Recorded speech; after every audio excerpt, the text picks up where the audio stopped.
Welcome to my YouTube channel. My name is Iriks and this is Iriks TV.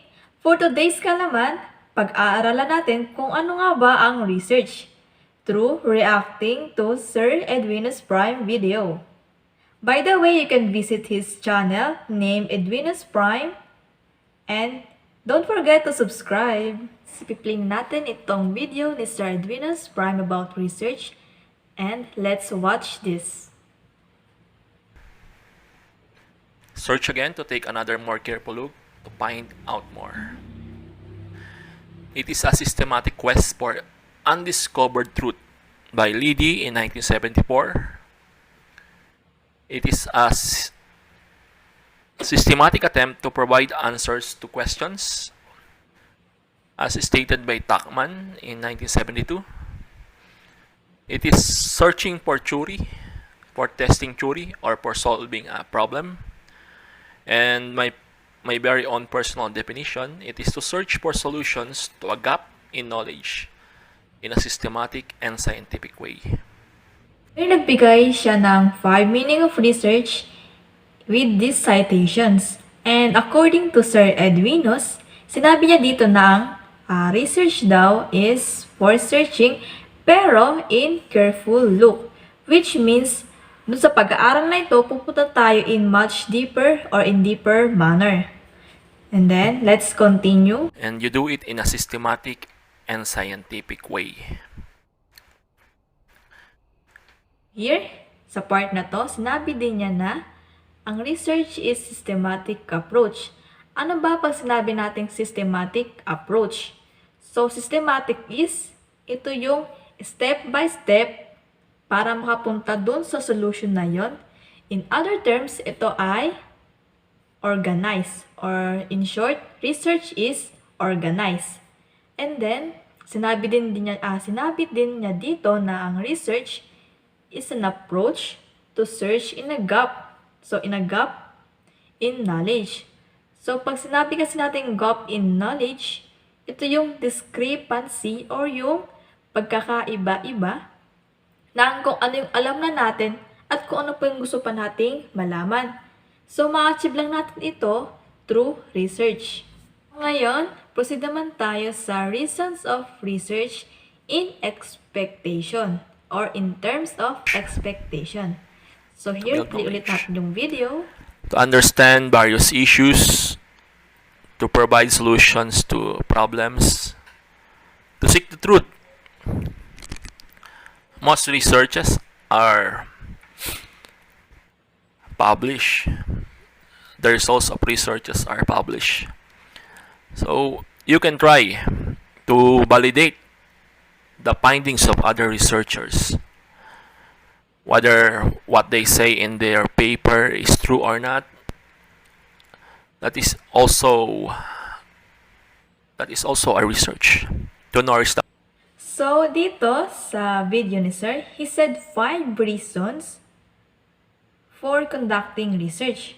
So, ito yung the first one is to build knowledge. The second one is to understand various issues. Third is to provide solutions to that problem. The fourth one is seek truth. And the fifth one is to nourish the mind. So, I agree to what Sir Edwinus said on this video. So, to summarize or paikliin natin, the key purpose of the research is to explore. So, pag nag-explore ka, you can gain knowledge. And also, to satisfy the researcher's curiosity at syempre, to find answers on the problems or the existing problems. And here, by doing research, mababalidate natin yung study ng ibang authors. So here, we can validate if legit or accurate ba yung study of the other authors by doing research or researching it again. And we will proceed. So here, dadako naman tayo sa reasons for doing research but in terms of reality. So here, play natin yung video niya. Mostly, it is our job. We do research for personal gain and interest.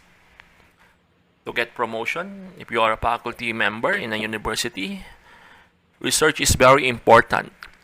We have this phrase called publish or perish.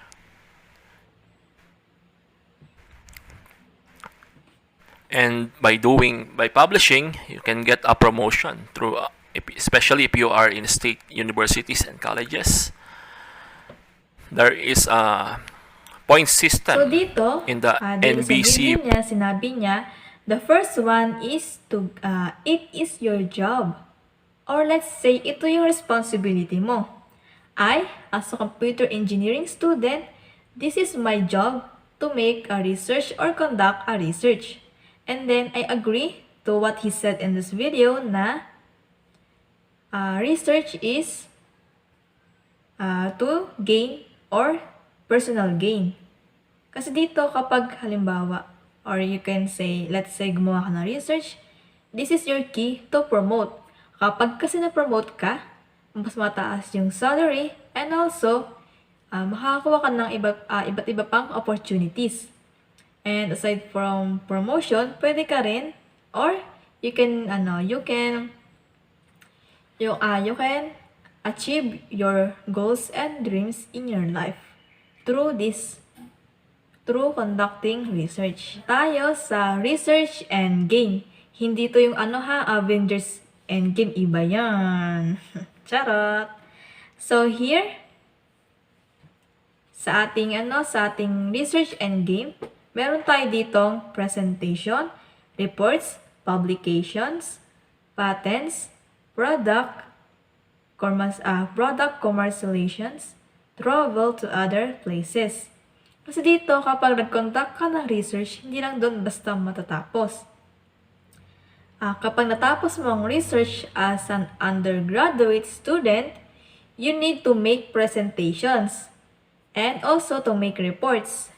Here, we can publish also our paper on Scopus or in other open source journal. Meron din tayong patent to protect our intellectual property, which is yung research study natin. And also, in order to be success yung research natin, or tsaka makagain ng money, we need to commercialize our research. So, kaya meron tayong technopreneurship na subject here in the Philippines. And then, sinabi niya din dito sa video na some of the students or undergraduate students in the US is millionaires. Kasi kinommercialize nila yung study or yung research nila, which is true naman. So, meron ka ng idea. Types of research, and then, play ulit natin yung video. First one is the basic research. The planned systematic pursuit of new knowledge and understanding towards a general application. New. The keyword here is new knowledge and understanding towards a general application. The first one is the basic research. So dito, kung paano siya na-understand, basic research in short is to increase your scientific knowledge. Kumbaga, bago sa atin to, and then kapag bago, magpa-formulate tayo ng new knowledge. So, meron tayong new knowledge. Aside from this, kailangan nating understand the function of newly discovered subjects. At saka dito, sasagot sa tanong na, why is it important? And proceed naman tayo second. Sinabi niya dito na ang second type of research is development research. So, dito naman papasok yung designing and developing. Andito din yung innovation ng existing product or device. So, dito nag-focus si Sir sa development ng hardware Doon sa example niya ha, so nag-focus siya dun sa hardware para magamit sa pag-extract ng green coffee beans. So baga dito, in-enhance natin yung existing product para maging convenient. So for additional information ha, sa nag-take ng master's degree, they use action research, not the basic one or not the development research. And kapag undergraduate student ka, commonly nire-require tayo na development research yung gagawin natin or gagamitin natin. So now, play ulit natin yung next part ng video ni Sir Edwinus Prime. So ito. So dito sa part na to, sinabi niya yung 5 agenda ng Cavite State University.